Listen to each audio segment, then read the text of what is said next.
Hello everyone, it's me, Raymart, at sa episode na ito, samahan niyo akong libutin ang isla ng Boracay at tanungin ng ilang mga foreign tourists kung ano ang kanilang masasabi dito sa Malaparaiso at natatanging isla ng Boracay.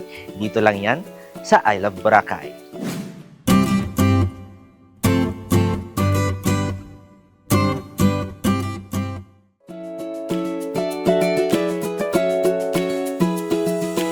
Isa ang Boracay sa mga dream bucket list na talaga namang dinarayo ng mga turista mula sa iba't ibang bansa. Kaya naman atin silang kinausap at tinanong kung ano nga ba ang kanilang masasabi sa prestihiyosong isla. I'm Macy, and I am from the United States, Florida. My name's Chris and I'm from the United Kingdom. Yeah, Jose Dugan, and I'm from Mexico.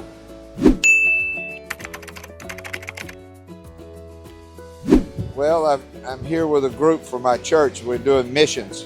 We're going around from church to church, and we've been all over the Philippines, and this is our last stop. So I'm here on my honeymoon with my wife. Obviously just the weather, the beautiful beaches, the hotels. Just really like the place.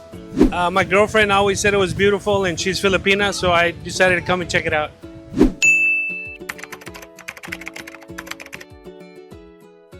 Well, I like the beach. I love the fresh air. I like the food, and the hospitality is good. I just love the environment around here. I just love the beach. The weather's usually quite nice. Obviously the rainy season now, so it's not so great. But in general, you still have nice days.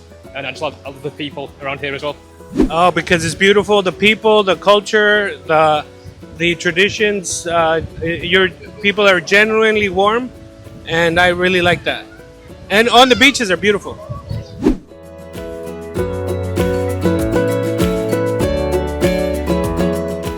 Tunay ngang kakaiba ang ganda ng isla ng Boracay na talaga namang binabalik-balikan ng mga tao.